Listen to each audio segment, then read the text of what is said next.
Have you ever wanted to study abroad before, seeing all of the amazing opportunities to advance your education in a new place, but thought to yourself, no, that's too expensive? I did once too. My name is Diego Gutierrez, and I'm a senior chemical engineering major at the University of Texas at Austin, and I'm here to take you through the journey I took to study abroad in Japan through the Gilman Scholarship and how you can do the same too.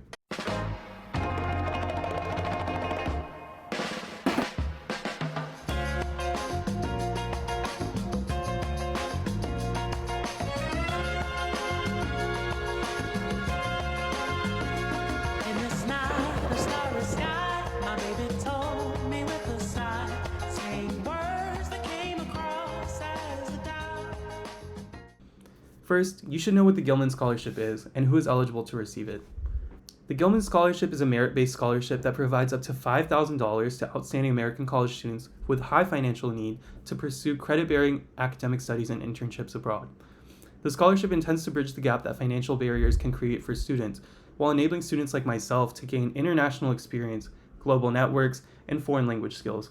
I believe that this program is great for all kinds of students. I'll dive deeper into this in a bit too. There is also a supplemental award and a critical needs language award, both of which can add on to this $5,000 scholarship. Now for eligibility. Students seeking the Gilman Scholarship should be U.S. citizens or U.S. nationals at a U.S. institution in good standing. They should receive the federal Pell Grant, and they should be pursuing credit-bearing study abroad or an internship program abroad.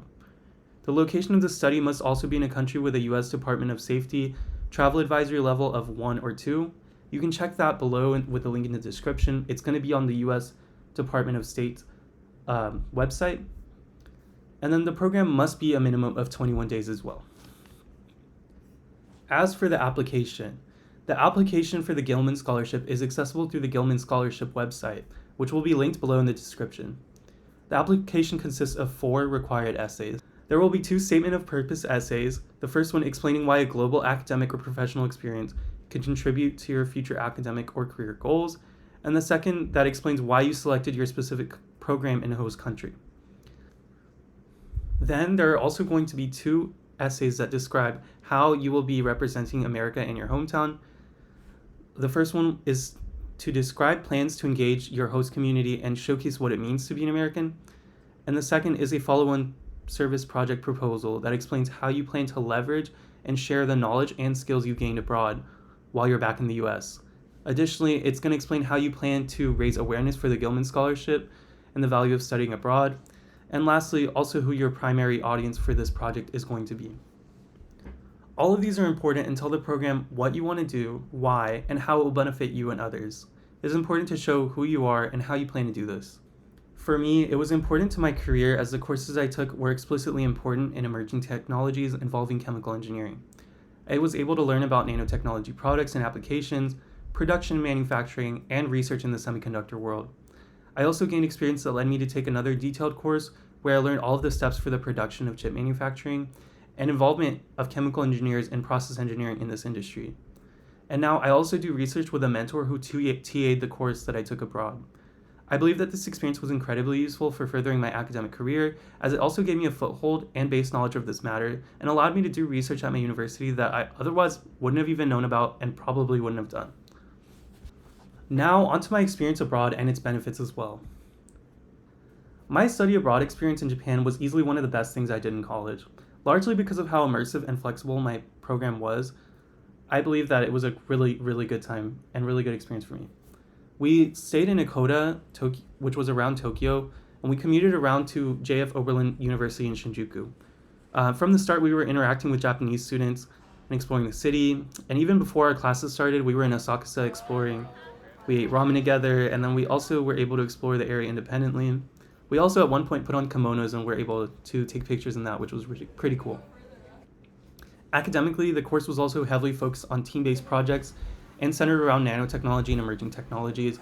We worked with patents, and we also used these patents to hypothetically create products and then present them in a group. We did this 4 times, so it was weekly in our course, and that involved a lot of complex problem solving, brainstorming, teamwork, leadership, and collaboration.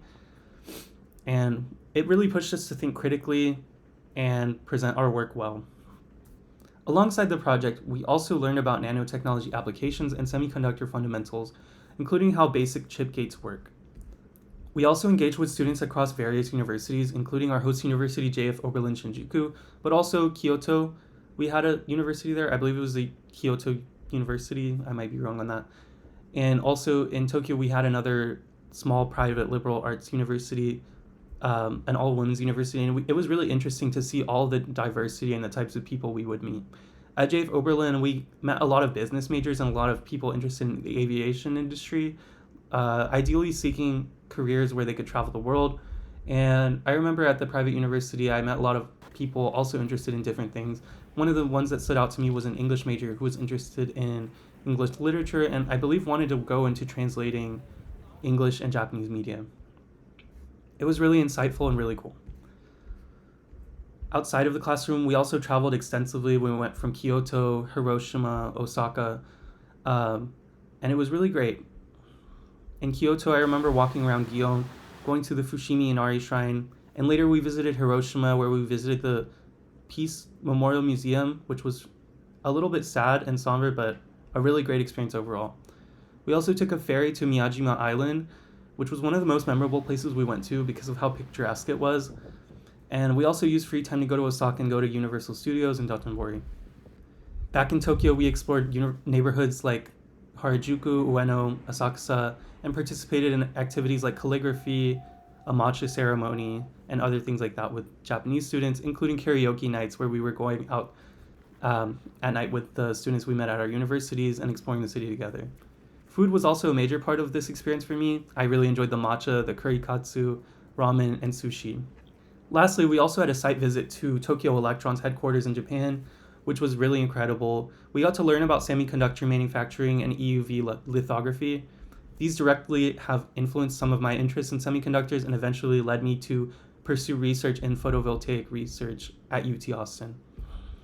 For me, benefits are getting to travel and explore a new place, getting to explore and learn language, and exposure to a new culture, all while getting to study through unique opportunities that I may have not been able to encounter back at my home institution. I believe these contribute to making me a more well-rounded student, person, and professional. It forced me out of my norms, and it helps me getting comfortable with uncomfortable situations and different living conditions. I think studying abroad didn't just change where I lived, it also changed how I thought. It gave me cross-cultural experience, heightened my social awareness, and gave me insight into the ways we are alike and unlike the people around us. It also required adaptability and prompted occasional problem solving while navigating my daily life. Understanding how culture affects our behaviors and how we compare to people around us also makes us more empathetic, curious, and able and willing to connect with people. On top of that, my specific program had a lot of opportunities for teamwork and leadership with weekly projects. We also gained a global network of university peers at our host universities, and it was just fun meeting people and getting to practice Japanese, and for the other students, English. Playing Switch games with strangers turned friends, getting to hear about our peers' hobbies, likes, interests, lives, and also their career aspirations was also really good.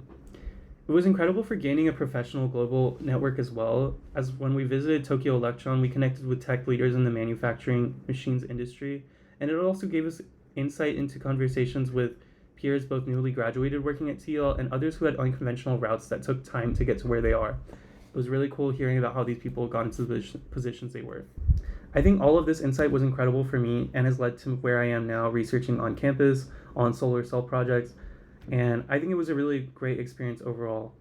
If you have any questions or would like to reach out, I'll link my Instagram below. Feel free to reach out and connect with me as I'd love to give any of you guys guidance or advice when you apply. And thank you so much for being here and listening.